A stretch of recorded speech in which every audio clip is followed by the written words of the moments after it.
Good evening, everyone. Audible to all of you. Welcome to the session of 7th June 2021. In today's session, first we'll talk about SDG 2021, SDG Index 2021, and then we will talk about SDG India Index. So SDG India Index में क्या हुआ है क्या नहीं. Second issue is regarding this Mehul Choksi case. Nirav Modi Mehul चौकसी वाला जो fraud था उस केस के बारे में we'll study, and then we'll have news in short. Good evening everyone. Right. Great. From when to attend for 2022? It is around 21st of June, Sharad, and you will get message regarding this. आपको इसका message आ जाएगा, mail आ जाएगा और पता चल जाएगा कब से आपको ज्वाइन करना है, क्या करना है. So it will be somewhere around 21st of June. Okay. So let's start. First, SDG 2021 and SDG India Index. So India's rank has been slipped by 2 places from last year to 117 on the 17 SDG index. So 17 SDG, total 17 sustainable development goals are there. So in that sustainable development goals, total 17 SDG wale index mein India's rank has been slipped to 117. Out of this 17 SDGs, what we are achieving, what we will be achieving by the year 2030. By the year 2030 कौन से targets हम achieve कर लेंगे, कर पाएंगे, उसके ऊपर ये rank होती है. It is adopted as a part of a 2030 agenda by 193 United Nations member states in 2015. The State of India's Environmental Performance Report or Environment Report 2021 revealed that India has ranked 115 last year and dropped by 2 places, primarily because of major challenges in ending human hunger. So this is Sustainable Development Goal number 2.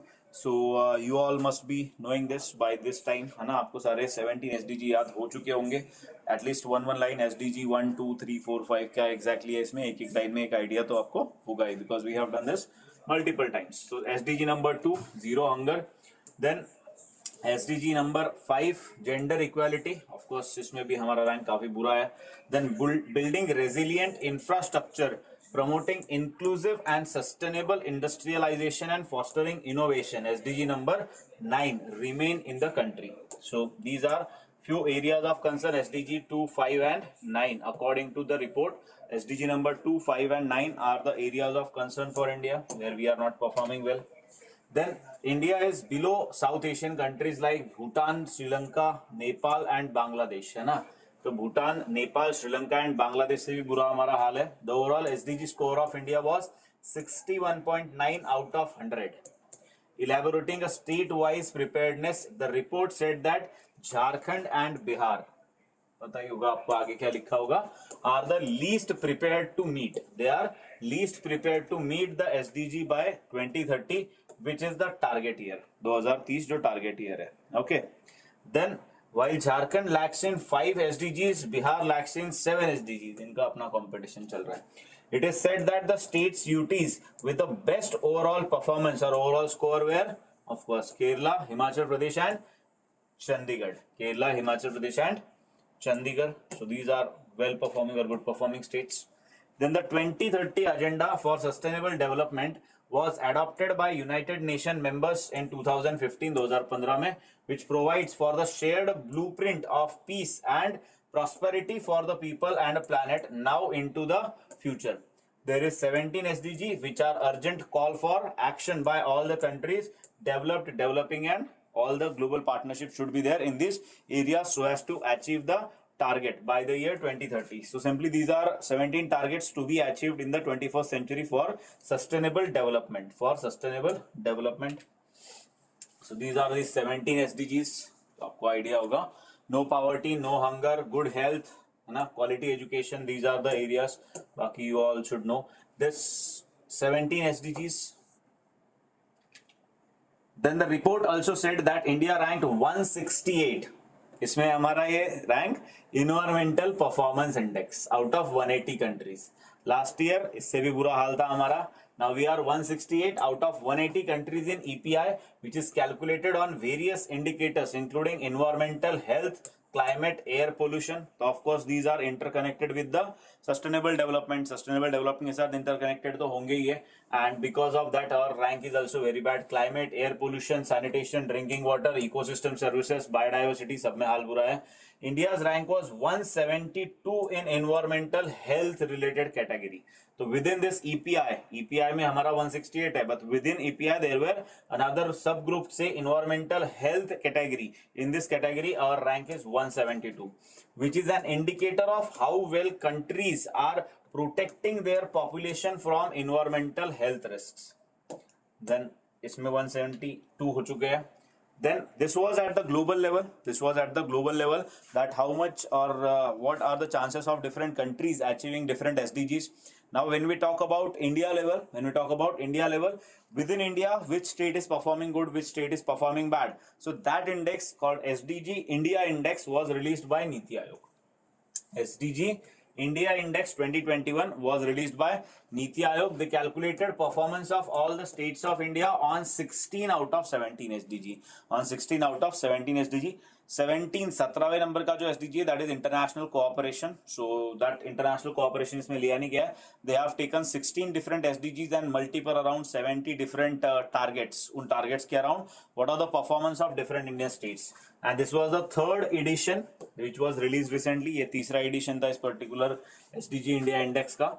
And in 2021 it is developed in collaboration with United Nations.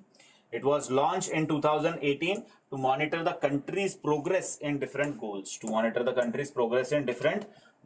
So these are 17 goals, or you can say अलग-अलग goals में क्या India का status है. तो poverty में top state in achieving sustainable development goal number 1. तो poverty नहीं होना चाहिए, इसके लिए first number पे है Tamil Nadu, zero hunger, Kerala, good health, Gujarat, quality education, Kerala, gender equality, Chhattisgarh. याद रखना, tribal population is more in Chhattisgarh, so they know what is gender equality, but normal people don't. Clean water and sanitation, Goa, तभी वहां पे tourism ज्यादा चलता है. Decent work and economic growth, Himachal Pradesh. Industry, innovation, infrastructure, Gujarat. Reduced inequality, Meghalaya. Sustainable cities, Punjab. Responsible consumption, Tripura. Climate action, Odisha. Life below water, Odisha. Life on land, Arunachal Pradesh. And peace, justice, Uttarakhand.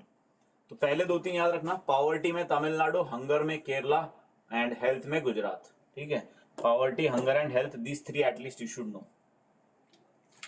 Then it is to foster the competitive spirit among the states. Of course this is for competitiveness. अलग अलग states में एक दूसरे के साथ competition promote की जाए. This was the purpose. ये इसका main purpose हुआ करता था of the union territories in achieving these goals. NITI Aayog has to twin mandate to oversee. NITI Aayog के twin mandate है to oversee the adoption and monitoring of the SDGs. To see the adoption and monitoring of the SDGs. Just a minute.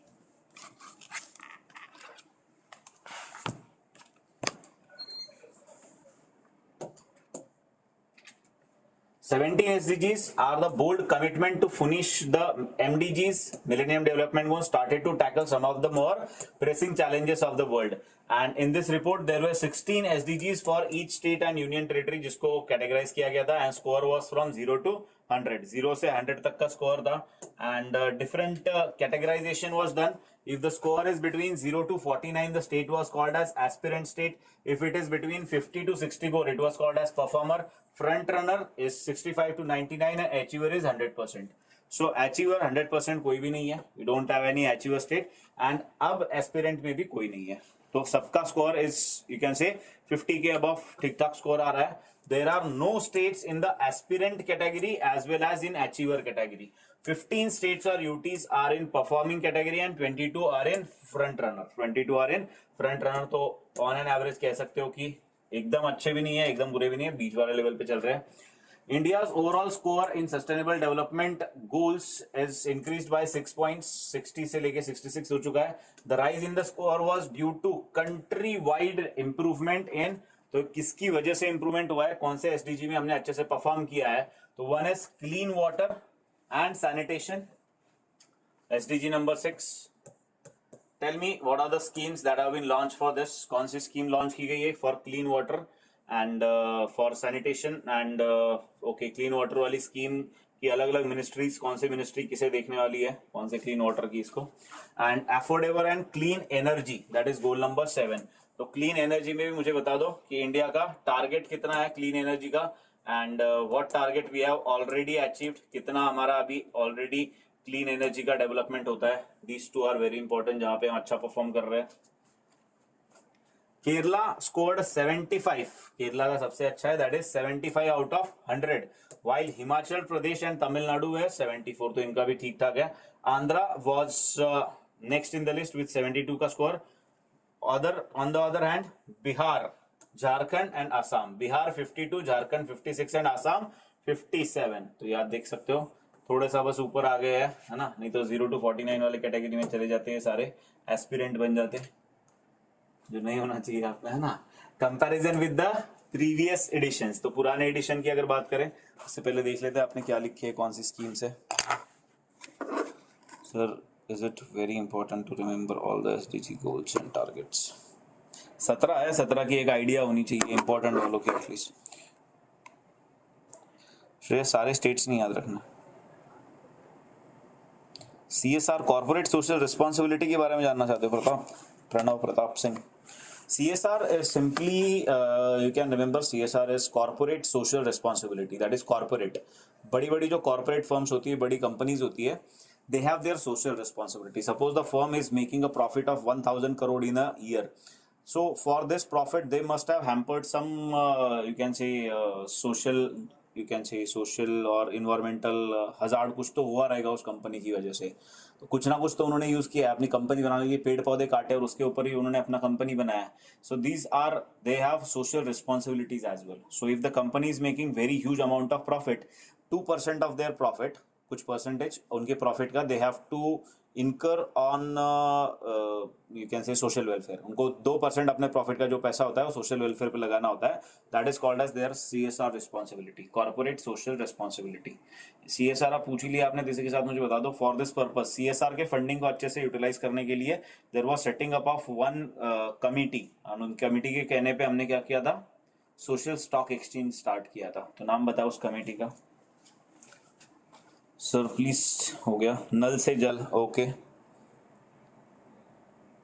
Ministry of Jal शक्ति, अटल भूजल योजना, जल शक्ति अभियान, very good, है ना। अटल भूजल है अंडर मिनिस्ट्री ऑफ जल शक्ति, अटल भूजल योजना इज ऑल्सो देयर एंड जल शक्ति अभियान इज देयर, वेरी गुड। जल शक्ति एंड जल जीवन सबसे इंपॉर्टेंट वाला है ना, कोई बता ही नहीं रहा है, दैट इज जल जीवन मिशन। जल जीवन मिशन के under we are having urban and rural component. Under urban component that is ministry of housing and urban affairs, and then there is ministry of Jal Shakti for rural areas. And इसका purpose है tap water by which year, सबके घर पे tap water पहुंचाना है by which year. Sir is GK perfect 50 and the Hindu discussion is enough for CLAT? Yes it is enough for CLAT. And जल शक्ति अभियान is for awareness, water conservation की awareness के लिए है। ओके, रिवाइज करना बंद कर दिया आपने, रिवीजन की आपको जरूरत है और उसके लिए आपको परफेक्ट 50 की जरूरत है, और इसीलिए आपके लिए कुछ ऑफर लेके आए परफेक्ट 50 पे, वो आपको क्लास के एंड में बताई जाएगी कैसे आप खरीद सकते हो उसको।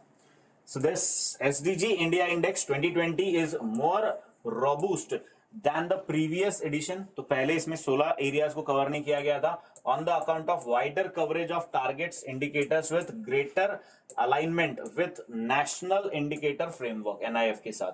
There are total of 115 indicators, incorporating 16 out of 17 SDG with a qualitative assessment on goal number 17 and cover 70 SDG targets।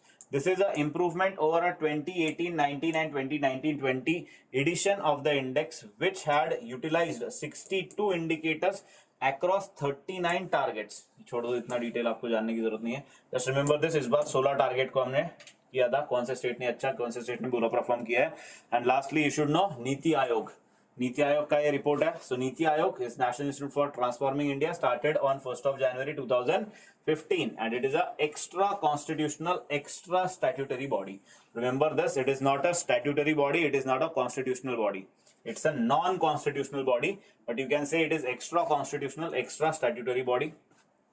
It replaced erstwhile planning commission, planning commission को इसने replace किया है। and Prime Minister is the chairperson, Vice Chairman Rajiv Kumar, CEO Amitabh Kant, and there is a governing council. तो इसकी governing council में कौन कौन होता है? Its governing council have all the CM of all the states, जितने भी CMs है of different states and UTs with legislature, and जहाँ पे legislature नहीं है ऐसी UTs के LG of union territory except Delhi and Pondicherry, because ये दोनों पे सीएम है, और तीसरा जब जम्मू कश्मीर में आ जाएंगे तब देखा जाएगा, तब तक वहां के एलजी इसमें पार्टिसिपेट करेंगे. Then there are full time members of नीति आयोग, वीके सारस्वत जो फॉर्मर डीआरडीओ चीफ है, रमेश चंद एग्रीकल्चरल एक्सपर्ट है, and Vinod Paul public health expert. These are permanent members of नीति आयोग. दीज आर परमानेंट और you can say full time members of नीति आयोग है. Next is what are the objectives of Niti Aayog? It is having a shared vision of a national development priorities with active involvement of states. The purpose is to promote cooperative federalism, है ना? Cooperative federalism. That means it is cooperation between center and state, center or state, or you can say अलग-अलग states का cooperation with the central government. That is cooperative federalism. Recognizing a strong states make strong nation. To develop this mechanism to formulate a credible plans at the village level. So the approach is bottom up approach. Bottom up approach का क्या मतलब होता है? पहले what was the problem with planning commission? Planning commission में problem ये था कि प्लानिंग कमीशन में प्लान बनाया जाता था दिल्ली में बैठ के for different areas of India, for different areas of India. Like Delhi में डिसाइड किया था कि साउथ इंडिया में क्या करना है, नॉर्थ इंडिया में क्या करना है, नॉर्थ ईस्ट में क्या करना है, and they even decided, or they even many times gone for one you can say one shoe fits all approach. That means south Indian लोगों को ही बोला कि खाने में आपको चपाती सब्जी मिलेगी, नॉर्थ इंडियन को भी चपाती सब्जी मिलेगी. साउथ इंडियन चपाती क्यों खाएगा और नॉर्थ इंडियन इतना ज्यादा राइस क्यों खाएगा, है ना, अगर राइस नॉर्थ इंडियन को दे दिया तो. So that was one shoe fits all approach, and it was top down approach. मतलब दिल्ली में प्लान किया, रूरल एरियाज के एक्चुअल एरियाज के प्रॉब्लम्स आपने चेक नहीं किए. That's why it was decided to shift the approach. That's why it was decided to change the approach to bottom up. That means plan what should be do for the development of that area should come from the bottom. Village से पता चले, village से तहसील level, तहसील से district level, district से national, state level, state से national level पे plan आए. So this was the new approach of NITI Aayog to offer a platform for resolution of intersectoral and interdepartmental issues, to design a strategic long-term policy and a program framework and initiatives to monitor their progress and the efficacy of different programs. ये सब करते हैं.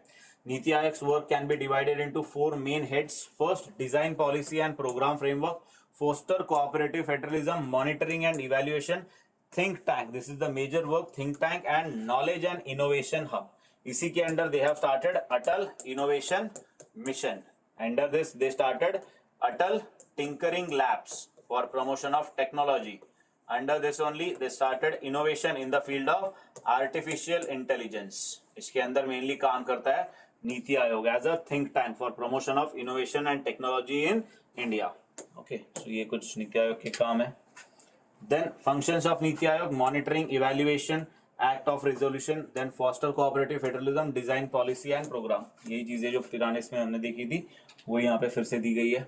Planning commission जिसको इन्होंने replace किया है, so it was योजना आयोग और planning commission. Started on 15th of March 1950. Chairman was the prime minister. इनका काम था 5 year plans banana. First 5 year plan was launched in 1951. तो इन्होंने अभी तक 12 5 year प्लान्स दे रखे हैं. एट द लास्ट 5 year और लेटेस्ट 5 year प्लान जो था that was 12th 5 year plan from 2012 to 2017. उसके बाद ये खत्म हो गया क्योंकि 2015 में NITI Aayog came, so there is no 13th 5 year plan. इसी के साथ मुझे आप बताओगे what is the name of first 5 year plan. First 5 year plan को क्या कहा जाता है, सेकेंड 5 year प्लान को क्या कहा जाता है, एंड थर्ड 5 year प्लान को क्या कहा जाता है. Apart from this, which period is called as plan holiday. Plan holiday किसे कहते हैं, इस पीरियड को, ठीक है. And what was the theme of 12th 5 year plan.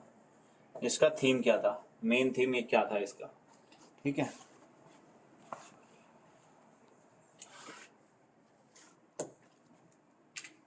Next is Mehul चौकसी इशू. इससे पहले देखते हैं क्या लिखा है आपने. 2024 वेरी गुड. 2024 तक टारगेट है ना, for Jal Jeevan mission. Ishat Hussain committee, very good Prabhas, it was Ishat Hussain. What is extra statutory body? वो कोई एक्स्ट्रा स्टैट्यूटरी का मतलब होता है they are not made under any statute, किसी स्टैट्यूट के अंडर नहीं बनाया गया है, but they are having power like a statutory committee. Who appoint the vice chairman and CEO of नीति Aayog? Sir, president.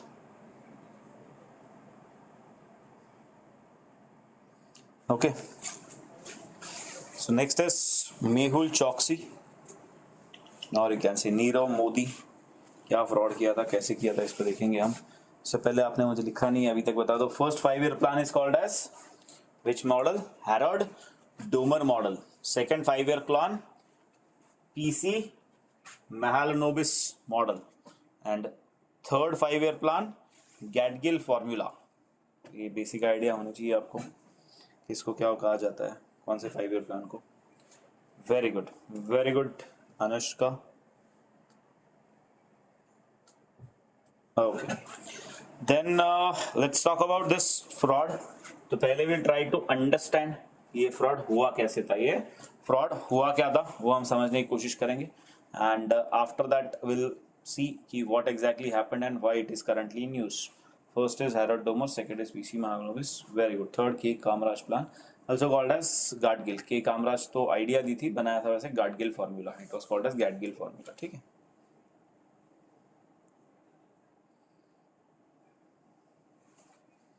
Okay. So this Punjab National Bank's fraud, it was around 2018 के आसपास की बात है ये, 17-18 के आसपास.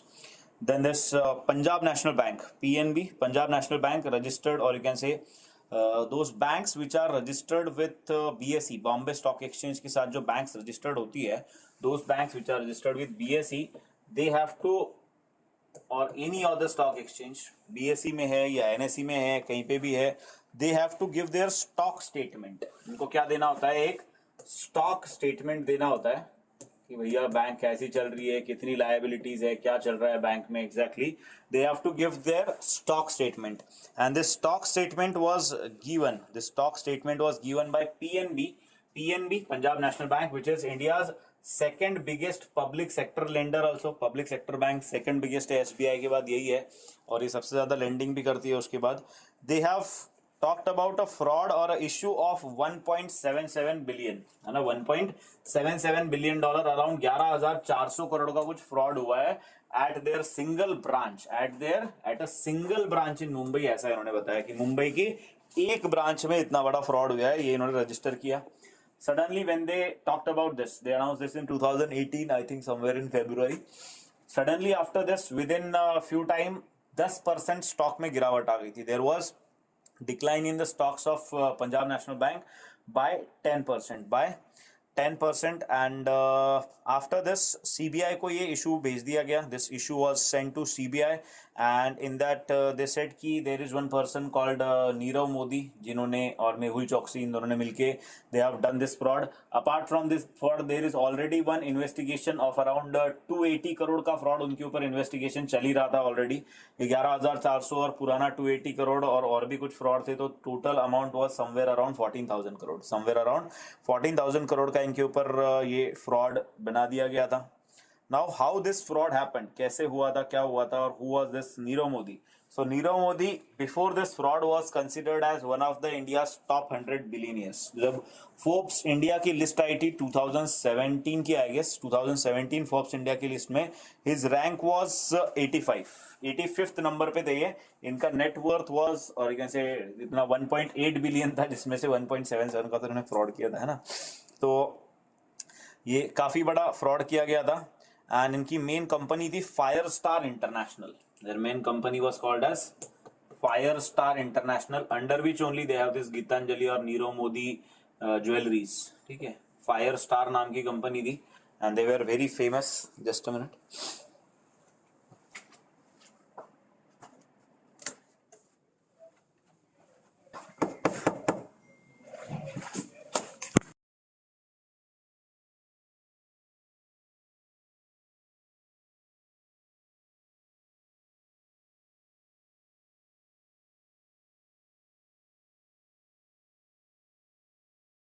Okay, so so please tell when there will be 2023 around 21st of June. So कहानी कहाँ तक पहुंची थी? तो ये एक अच्छे पर्सन थे, फायर स्टार नाम की इनकी कंपनी थी, ठीक है। There was a company called Firestar नाम की इनकी कंपनी थी।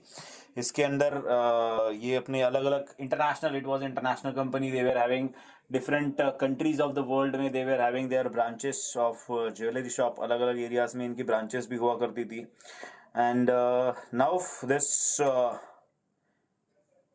their jewelry was very famous also. Even I think there was some Priyanka Chopra was brand ambassador for this product, and their jewelry was used mainly, these were high end और you can say diamond की बहुत महंगी jewellery थी। तो जो your Oscar होते थे या फिर और भी बड़े बड़े फेस्टिवल्स होते थे, वहाँ पे इनकी ज्वेलरी यूज होती थी, ठीक है। So it was a very big person.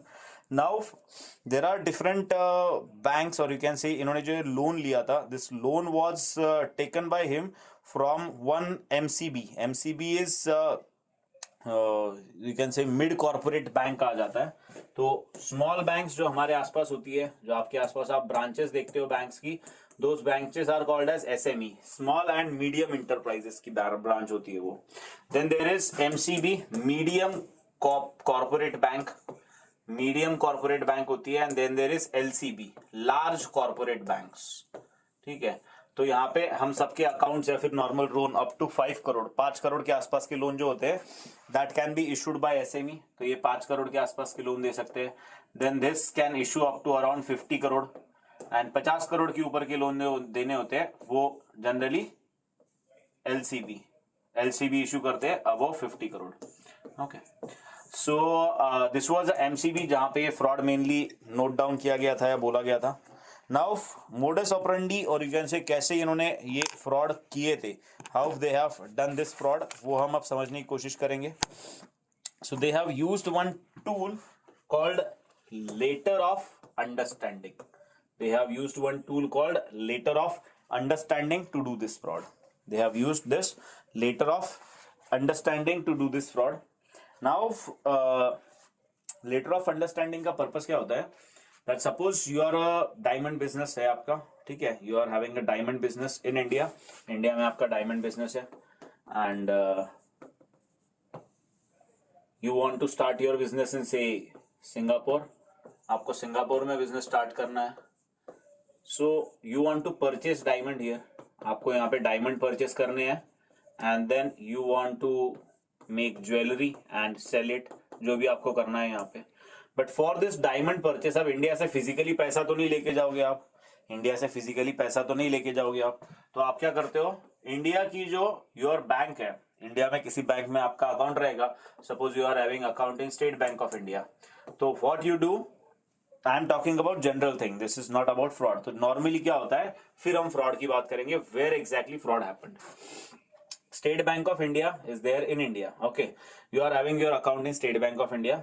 You say that State Bank of India, I want to start my business in Singapore. मैं आपका रेगुलर कस्टमर हूं, I am your regular customer, I have a good turnover, I have taken big loans also, I am paying them on time, my company is making profit. So according to your turnover, according to your whatever business you are doing, this bank will issue one letter of understanding to you. Now you want to start a business in Singapore, you want to buy a diamond of say 1000 crore, 1000 crore के आपको यहाँ पे diamond खरीदने हैं। तो this bank SBI will say कि okay, you are our trusted customer by seeing your this accounts, and if you are not a customer of SBI, they will ask you to give some collateral. They will ask कि हमें collateral दे दो. We will issue one LOU, letter of understanding. When they issue this LOU, letter of understanding, this letter of understanding is a kind of a letter that is given to you by State Bank of India. You can take this to any Indian banks foreign branch, like Singapore में गए आप, वहां पे आपको मिल गई Axis bank.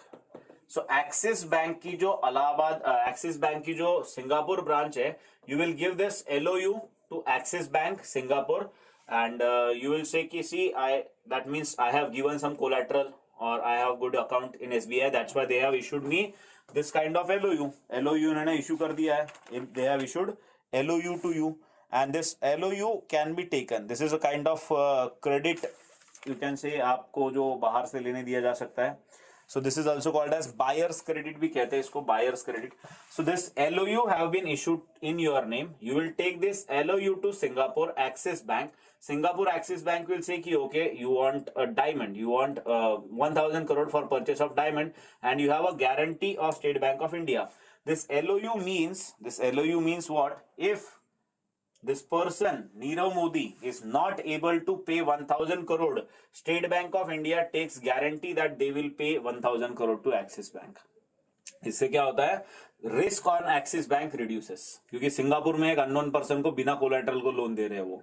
तो that's why what mechanism used this LOU can be taken by Singapore में Axis bank, and this LOU gives a guarantee that if this Nirav Modi does not give money, this money will be given by this particular bank, that is State Bank of India.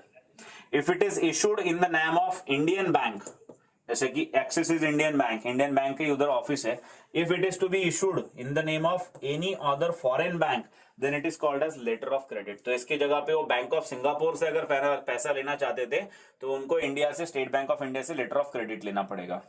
Now whenever this letter of understanding और letter of credit is issued, whenever this letter of understanding, letter of credit is issued, this is taken to Axis Bank. Axis Bank से ये कुछ diamond ले लेंगे, फिर यहाँ से 1,000 करोड़ लेंगे, 1,000 करोड़ के डायमंड खरीदेंगे, अपना बिजनेस सेटअप कर देंगे. कुछ टाइम में जैसे ही प्रॉफिट आएगा, पैसा आएगा, वो 1,000 करोड़ इसको रिलीज कर देंगे, स्टेट बैंक ऑफ इंडिया को 1,000 करोड़ दे देंगे. The work of LOU is done. The person is able to start his business in Singapore. The person is able to start his business in Singapore. Now, what happens here? How this system is monitored, because this is happening international transaction. ये एक international transaction हो रहा है. It's simple transfer of money from one bank to another bank. इस type से इसे सोचो. When you want to transfer money from your account, SBI है आप, SBI में आप हो ए पर्सन, आपके अकाउंट से किसी PNB में दूसरे पर्सन में B के अकाउंट में आपको जब पैसा इशू ट्रांसफर करना है, you have to fill this NEFT, है ना. NEFT का फॉर्म आपको भरना पड़ता है. NEFT का फॉर्म भरो, कुछ भी करो, IMPS कर दो, anything if you want to do. If you want to transfer money, they ask for one code called IFSC code. They ask for one code called IFSC code. What this IFSC code does? IFSC code ensures, IFSC code ensure क्या करता है कि ये पैसा सही branch में सही person के अकाउंट में जा रहा है. This is ensured by IFSC code. Same way, for this international transfer, this is a kind of international transfer and this will happen worldwide. पूरी दुनिया में ऐसे ट्रांजैक्शन हो सकते हैं एक कंट्री से दूसरी कंट्री में. So whenever this type of transaction happens, there is generation of one code called SWIFT code. एक SWIFT code जनरेट किया जाता है. SWIFT code is generated. ठीक है. इट इज 8 to 11, 8 से 11 डिजिट का एक कोड होता है. 8 से 11 डिजिट का एक कोड होता है which is having bank code, country code, location code, branch code. तो ऐसे 8 से 11 डिजिट होते हैं या फिर अल्फाबेट्स भी हो सकते हैं इसमें. This kind of code is there 8 to 11 digits का.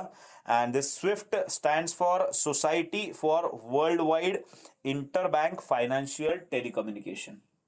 This stands for society for, इसका मतलब होता है SWIFT stands for Society for Worldwide Interbank Financial Telecommunication. This is Society for Worldwide Interbank Financial Telecommunication. Okay, so ये SWIFT code होता है. Now this SWIFT code will be given by State Bank of India to Axis Bank.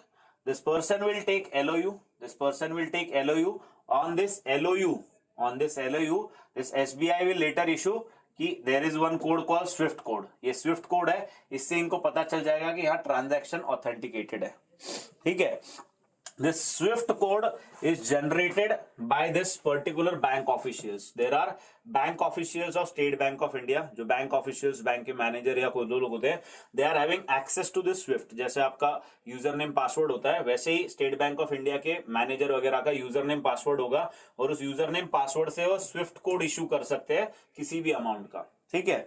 So they will generate a SWIFT code and after that this LOU, whenever this issuance of LOU is done, they will update this to their CBS, core banking system. ये अपने core banking system में इसको update करते हैं. See, I will try to tell this again. State Bank of India है, State Bank of India is giving one letter called letter of understanding. This letter of understanding is kind of guarantee that this customer is your customer, this have given some collateral, in return you are giving a kind of credit. ये आप उसको दे रहे हो कि ये letter लेके जाओ, दुनिया में किसी भी इंडिया की ओरिजिन वाली बैंक में चले जाना, उसका जहाँ पे भी ब्रांच हो उनको दिखा दो, वो आपको पैसा दे देंगे. एंड फॉर दिस दे उनके एंड पे they generate one Swift code, and this Swift code will be updated with जो भी बैंक है, इसको ये दे दिया जाएगा कि हाँ ठीक है ट्रांजैक्शन ऑथेंटिकेट है. इसके बाद दिस बैंक, अब इनको खुद को कैसे पता चलेगा? So for their own purpose they have to update this in their CBS. इनके खुद के जो कोर बैंकिंग सिस्टम होता है उसमें इन्हें अपडेट करना पड़ता है कि yes we have given this much amount of letter of understanding to this particular person. एक आदमी को हमने इतने अमाउंट का लेटर ऑफ अंडरस्टैंडिंग दे दिया है और वो अपने सोल्यूशन बैंकिंग सोल्यूशन में डाल देंगे. उसके बाद उसका स्विफ्ट कोड इश्यू कर देंगे, यहां से उसको कोलैटरल आ गया या जो भी है पैसा आ गया, वहां से उसने पैसा निकाल लिया. This was a standard system, this was a standard system. यहां भी थोड़ा कंफ्यूजन हो रहा होगा, कोई दिक्कत नहीं, विल अंडरस्टैंड दिस फ्रॉड, फिर आपको पता चल जाएगा कि एग्जैक्टली इन्होंने किया क्या था. So now what they have done, this is Punjab national bank, okay, this is PNB and this is Singapore में एक है इलाहाबाद बैंक का इधर का ब्रांच और दूसरा है एक्सिस बैंक का सिंगापुर का branch. Okay, now this person what they have done, this Punjab national bank में इन्होंने दो मैनेजर को पटाया, दो मैनेजर को बोला किसी we have to do one fraud. This LOU letter of understanding can be issued in to two persons. One, if that person is having very good turnover and he is the loyal customer of this bank since years, he have taken lot of loan, he is doing good business, तो उसके turnover के हिसाब से उसको LOU issue हो सकता है. So one, it is basis on his turnover without any collateral, and second with collateral. अगर वो आपका कस्टमर नहीं है तो आप उनको कोलैटरल मांगो और उनको इशू कर दो, कोलैटरल मांगो एंड इशू कर दो, क्योंकि कोलैटरल आपके पास है बेचने के लिए. सो दिस पर्सन, इन्होंने दो मैनेजर को बताया, ठीक है, and Nirav Modi, Mehul Choksi were not having any transaction in PNB. उनका पीएनबी से कोई लेना देना नहीं था, लेकिन उन्होंने बोला इन दो मैनेजर्स को एक काम करो, टर्नओवर के बेसिस पे या फिर फ्रॉड तरीके से हम आपको कोई कोलैटरल नहीं देंगे, there will be no collateral, fraud देंगे, आप हमें LOU इशू कर दो. You issue LOU, you log in to your SWIFT, आप आपके स्विफ्ट में लॉग इन करो और मुझे IFSC और यू कैन से दिस स्विफ्ट कोड बना के दे दो जिस ब्रांच को या जिस बैंक को इशू करना है. But do not make entry into CBS. आपके कोर बैंकिंग सॉल्यूशन में इसकी एंट्री मत करो. दैट मींस PNB के किसी भी पर्सन को ये पता नहीं चलेगा कि इनके नाम के इतने LOU इशू हो रखे हैं. सिर्फ क्या होगा, यहां से LOU इशू हो जाएगा और वो सीधा स्विफ्ट में चला जाएगा. जैसे ही वो स्विफ्ट से इधर इलाहाबाद बैंक को जाएगा, इलाहाबाद बैंक उनको पैसा इशू कर देगी. इलाहाबाद बैंक को नहीं ना पता, Allahabad bank don't know that he is involved with two managers and he is not updating this in the core banking system.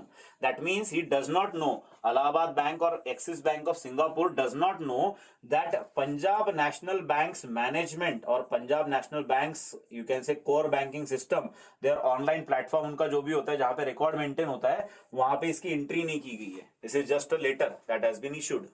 एक लेटर इशू हो गया है बिना किसी ट्रांजैक्शन, बिना किसी यू कैन से बिना किसी कोलैटरल के, बिना किसी टर्नओवर के, बिना किसी के पंजाब नेशनल बैंक में बैंक अकाउंट होने के. This happened only because of these two managers जो इसमें फंस गए.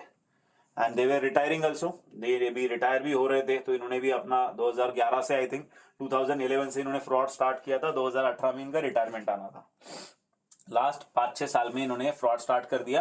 दे were taking money from this whatever, जो पैसा लेते होंगे उनसे पैसा ले लिया और ये इसमें बस CBS में एंट्री नहीं करते थे. एंड बिकॉज इतना बड़ा नाम था नीरव मोदी का, बाकी लोगों को पता भी नहीं चल रहा था हो क्या रहा है. ये इधर जाते थे, यहां से पैसे निकाल लेते थे, ये इधर जाते थे, इधर से यहां से पैसा निकाल लेते थे. समझ आया what exactly they have done in this fraud?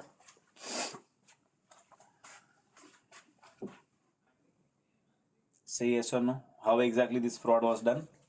CBS, यहाँ पे मेन उन्होंने क्या किया, सीबीएस में एंट्री नहीं किया, मतलब बैंक को पता नहीं चला, मैनेजमेंट को, और दूसरा स्विफ्ट का कोड ले लिया। ये किसी लाइक जो भी बैंक के मैनेजर वगैरह है वो जो एलओयू इशू कर सकता है वो स्विफ्ट कोड भी दे सकता है। ओके, तो इन दोनों का कनेक्शन नहीं बैठा और इधर से पैसा निकलता चला गया, इधर से पैसा निकलता चला गया, दिस हैपेंड। ओके, ब्लॉकचेन कहां से आ जाएगी, इसमें कोई लेना देना नहीं है ब्लॉकचेन का। And the purpose of this SWIFT was to ensure that world wide transaction चलता रहे, जैसे कि आईएफएससी कोड इंश्योर्स दैट कि इंडिया में इंटर बैंक के ट्रांजैक्शन चलते रहे, वैसे ही दिस स्विफ्ट इंश्योर्स दैट कि दुनिया में अच्छे से ट्रांजैक्शन चलते रहे। ठीक है, तो इन्होंने इस तरीके से फ्रॉड किया था। This is how they have done this fraud. तो एक बार देख लेते हैं कि how the scam was happened. The bankers used a fake letter of understanding. इन्होंने क्या किया, fake letter of understanding at PNB's Brady House branch in Fort Mumbai. तो मुंबई की जो ब्रैडी हाउस ब्रांच है वहां से इन्होंने इशू कर दिया। The LOUs were opened up in favor of a branches of Indian banks in import of pearls for the period of 1 year, for which Reserve Bank of India guidelines to lay out total time period of 90 days from the date of shipment. तो ये जो guideline थी कि एक साल में पैसा वापस कर देना चाहिए, ये था। The guideline was ignored by the overseas branches of Indian banks. They failed to share any document or information with Punjab National Bank. तो इन रिटर्न ये भी हुआ कि जो एक्सिस बैंक है या फिर जो सिंगापुर बैंक है उधर भी उन्होंने थोड़ी ब्राइबरी की थी और उन्होंने भी डेटा शेयर नहीं किया कि एक साल में पैसा वापस आना था, पैसा वापस नहीं आया है, which were made available to them by the firms at the time of availing credit from them. Nirav Modi got first fraudulent guarantee from PNB in 2011 and managed to get around 1212 1 to more such guarantees over the period of next 74 months. इतनी सारी इन्होंने और 6 साल में इतनी सारी नई नई यू कैन से गारंटीज इन्होंने जनरेट कर ली। ठीक है, The ED recovered a bank token device and foreign dummy companies used as a fugitive diamond traders to transfer the fraudulent funds. तो इन्होंने क्या किया, वहां पे भी फेक अकाउंट खोल दिए और उसमें पैसा डालना शुरू कर दिए fraud companies. The probe agency found that Nehal Modi, brother of Nirav Modi, had destroyed the devices and had even secured a server located in UAE soon after the scam broke out. The dummy firms have been receiving the fraudulent PNB LOU and were based out in British Virgin Island and other tax havens. तो इन्होंने tax भी पे नहीं करना था तो सारी company tax haven में बना रखी थी। The enforcement agency has so far seized a movable, ये थोड़ा ज्यादा अमाउंट और भी जनरेट हो चुका है, अराउंड 5-5.5 हजार करोड़ सीज हो चुके हैं। How was PNB management oblivious to this? PNB employees misused the SWIFT network to transit the message to Allahabad Bank and Axis Bank on fund requirement. तो इन्होंने क्या किया, फेक स्विफ्ट के उधर मैसेज भेज दिए, कोड भेज दिए कि हाँ एलओयू ऑथेंटिकेट है, आप इनको पैसा दे दो, और अपने खुद के कोर बैंकिंग सोल्यूशन में उसको अपडेट ही नहीं किया। While all this was done using SWIFT passwords and transactions were never recorded in the bank's core system, that is core banking system, thereby keeping the PNB's management in the dark for the years. तो PNB वालों को पता ही नहीं चल रहा था हो क्या रहा है। Okay. How did the scam unfold? पता कैसे चला? In January 2018, PNB launched, Punjab National Bank launched a FIR with CBI stating that fraudulent LOU worth $2.8 billion, 2.8 billion rupees, 280 crore, were first issued on 16th of January. तो ये 280 करोड़ से 12-13-14 हजार करोड़ का fraud बाहर आया था। In the complaint, PNB named a 3 diamond firms, Diamond RUs, Solar Exports and Stellar Diamonds. All are owned by Nirav Modi, his brother and his wife, and partner सब में है मेहुल चौकसी, सब में पार्टनर थे मेहुल चौकसी।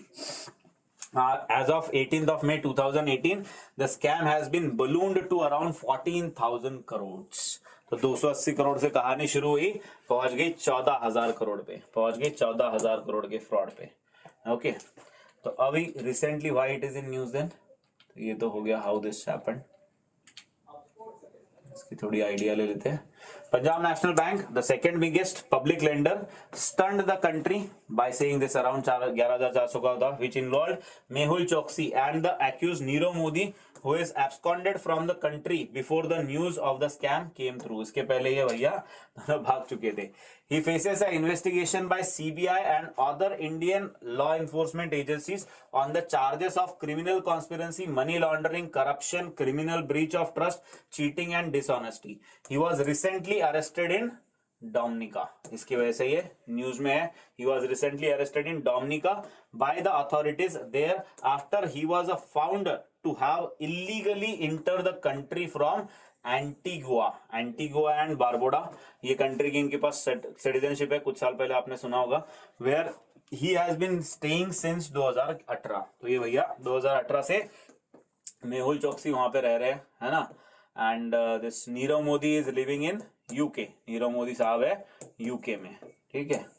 And with UK as well as with Antigua and UK, दोनों के साथ भी India does not have extradition treaty. With UK and with this country of Antigua we do not have extradition treaty. That means हम इनको वहां से निकाल के नहीं ला सकते, हम उनको वहां से निकाल के नहीं ला सकते. एक्स्ट्राडिशन मीन्स वहां के हमारे यहाँ को कोई क्रिमिनल है वो वहां पे अगर मिलता है तो उसको इंडिया में भेज देंगे. तो लेकिन एंटीगुआ के साथ हमारा एक्स्ट्राडिशन ट्रीटी नहीं है. And with UK also we do not have extradition treaty. लेकिन डोमिनिका वाले के साथ हम कर सकते हैं. डोमिनिका वाले के साथ हमारा एक्स्ट्राडिशन ट्रीटी है और वो कह रहा है कि हाँ ठीक है लेके चले जाओ. That's why it is in news, ठीक है. So investigators indicated that Choksi had escaped to Dominica on the boat, probably en route to Cuba.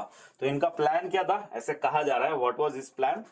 His plan was to stay in Antigua and Barbuda, और जो भी इनका नाम है country का. इनकी सिटीजनशिप, इस कंट्री की सिटीजनशिप भी इन्होंने ले रखी थी. इंडिया का पासपोर्ट भी इन्होंने छोड़ दिया था.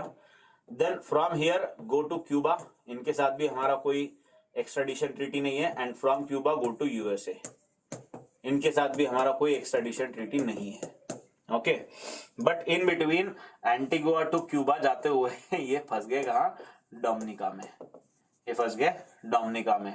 कैसे फंसे वो बड़ी मजेदार कहानी है ना, वो देखेंगे हम. ये डोमिनिका में चले गए, किसी से मिलने चले गए थे ये, और वहां पे इनको पकड़ लिया गया, ठीक है. एक्चुअली एंटीगुआ बारबुडा में ये किसी को मिलने गए थे ऐसा कहा गया. He went to meet someone and from here जबरदस्ती he was taken to Dominica. ऐसे इनके लॉयर का कहना है. अब देखते हैं बाकी क्या है. With the Interpol lookout circular issued against him, Mehul Choksi was caught by the local Dominican police and is currently under the custody of CID. तो अभी CID के पास है ये, CID की कस्टडी में है. He has alleged that he was abducted from Jolly Harbor in Antigua and Barbuda by the policemen looking like Antiguan and Indian and taken to Dominica. तो ये कहते हैं कि मेरे को जबरदस्ती उठा के ले गए जॉली हार्बर से, एंटीगुआ से. Why did Mehul Choksi flee Antigua? As per the reports, Choksi decided to flee from Antigua and Barbuda to Cuba in order to avoid being extradited to India after exhausting all the appeals in the country's judicial system. तो Antigua Barbuda में ये हो गया था कि वहां की judiciary को Indian government was continuously saying कि this is criminal in India, इनको वापस भेज दो. एंड फाइनली वहां की सारी कंट्री का जो जुडिशियल सिस्टम है उन्होंने भी कहा था कि नहीं ठीक है इनको वापस भेज दिया जाए. Then Cuba has a no extradition agreement with India and Choksi's retrieval from this Cuba was much more difficult than before. However, things did not go according to Choksi's plan as he was captured by Dominican authorities when he was en route to Cuba. तो जब ये Cuba जा रहे थे तो बीच में इनको पकड़ लिया गया. Now, what are the legal hurdles कि हम उनको इंडिया में ला सकते हैं नहीं ला सकते, क्या प्रॉब्लम है? Choksi's legal team, चौकसी की लीगल टीम ने क्या कहा है, बड़ा ही फनी है. That asserted contrary to the claims made by Antiguan authorities, the jeweler did not flee Antigua. इन्होंने कहा कि ज्वेलर ये हमारे जो मेहुल चौकसी है ये यहाँ से भागे नहीं थे.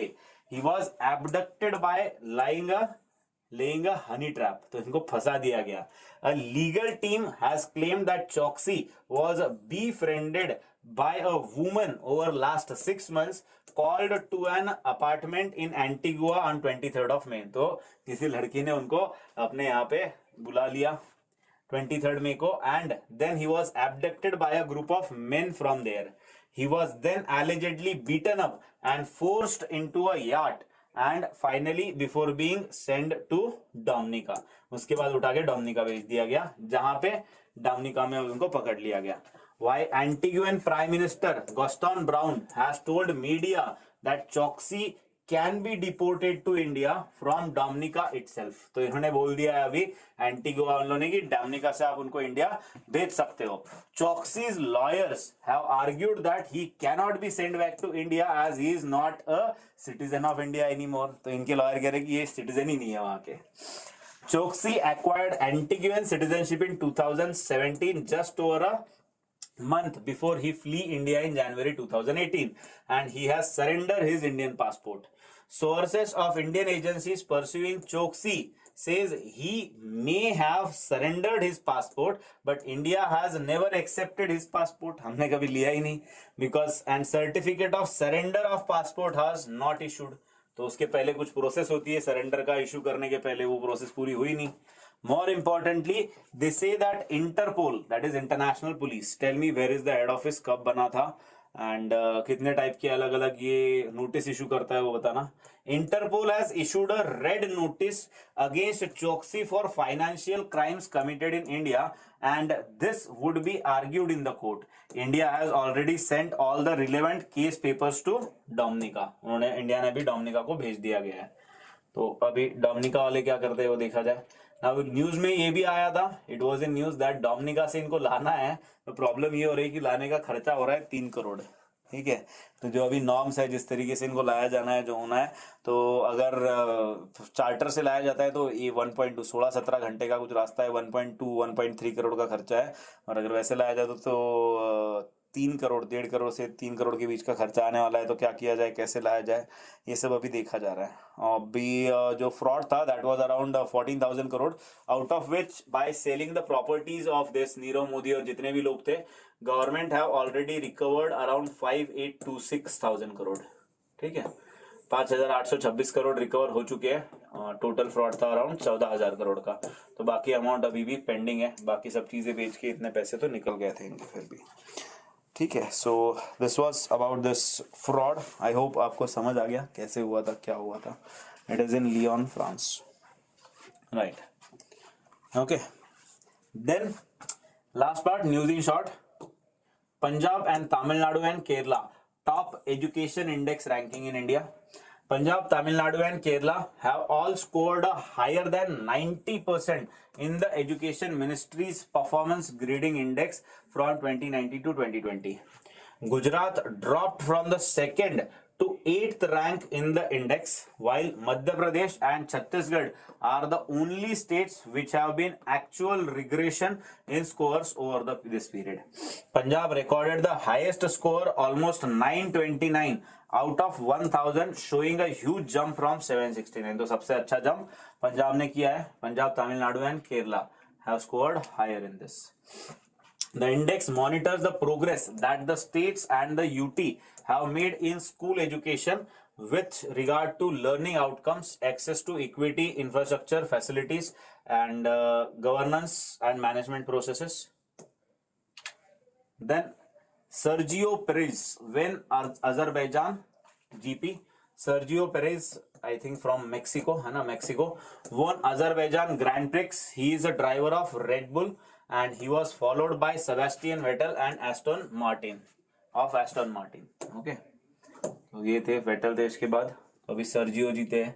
बाकी सर्जियो एक फेमस पर्सन का नाम था, है ना, वही बताना मुझे कौन सी सीरीज में सर्जियो नाम था. उनका दूसरा नाम था professor. Okay, apart from this, now last and the most important thing for you guys, those, because exam is only 2 months, है ना, 2 महीने का अभी एग्जाम बचा है आप लोगों का. So exam is only for 2 months. So before this exam ends, तो एग्जाम हो जाए उसके पहले now last जितने भी 40-50 2 महीने जितना भी आपके पास टाइम बचा है, 40 दिन 50 दिन जो भी है, you all know that we are having one book called GK Perfect, है ना. So whatever we do in 1 year, उसके रिवीजन के लिए this book is very important. Whatever is done in our the Hindu analysis, in our classes, in our mocks, in our you can say this weekly tests, इन सब चीजों को एक जगह पे किया जाता है. That is GK Perfect. There are currently 2 editions which are out and time है अभी आपके पास. So those who want to score good numbers, those who want to get good marks, of course I will assure है ना कि इसमें majority of the things are covered here. Last history also says that majority of the question in your examination, if there are 38 questions, so more than 30 questions are coming from this particular book. So जैसे कि trend है उसी तरीके से we are expecting that similar will happen this year. So if you want to score good numbers, आपको अगर अच्छा number लाना है तो you should perfect by this GK perfect. And because you are the Hindu के स्टूडेंट, आप regularly देख रहे हो, आपको पता है. So for those who are the viewers of the Hindu, who are CP non CP students, जो भी है, CP students have a discount and non-CP students are also having some discount. Non-CP वालों के लिए भी discount offer किया गया है, which is around 25% discount. For this application of this discount, आपके लिए 2 कोड है जो आपको यूज करने हैं. One is my name, you all know my name, that is Saurabh, है ना, Saurabh 25. So Saurabh 25 code you can use for purchasing this and you will get 25% discount. This book is I think इसके बाद आपको 2500 के आसपास, 2500-3000 के आसपास कुछ पड़ेगी, 2500 के आसपास शायद. There will be 2 editions, तीसरा edition भी आने वाला है इसका. So it's very helpful और आपका काम इससे अच्छे से हो जाएगा. So I'll suggest for revision in the last time, this is very helpful. तो इसको आपको use करना है. And second code you can use is Harish 25. Harish sir को भी आप सब लोग जानते हैं. सो इनमें से कोई भी एक कोड यूज कर सकते हो आप. Use any code and buy this book and go through this book for at least 2-3 times. 2 से 3 बार इस बुक को गो थ्रू करिए. This book you can buy from the website of CLAT possible. CLAT possible की website से आपको मिल जाएगी ये book. And those who are CP students, उनके लिए भी again discount is there and which is higher than this discount of course. And for that you have to contact your centre managers. आपके centre manager से आपको बात करनी है और जल्दी से इस बुक को ले लो. लास्ट डेज है because this the Hindu analysis is also going to end. The Hindu analysis we I think this Saturday we'll have a last session. After that I feel you all should have this book जहां से आपको ये चीजें अच्छे से cover करने मिल जाएगी, चाहे फिर the Hindu analysis हो या ना हो. So I'll suggest all of you to purchase this book as soon as possible क्योंकि खत्म भी हो सकती है ना. So that's why this is it for today's session. बाकी see you in the next session. Perfect 2 is available, right? Money heist है ना, money heist सबको पता है. Okay, notices are red, blue, green, yellow, black, 7. हाँ, अलग अलग colour की होती है. ठीक है, 8 types of enter notice. Okay, ठीक है जन, see you in the next class. Last week है तो जल्दी जल्दी बता देना मुझे क्या करना है क्या नहीं. लाइक कुछ टॉपिक्स भी मेल कर दो आपको जो रिवाइज करवाने हैं. Okay, so thank you, see you in the next session.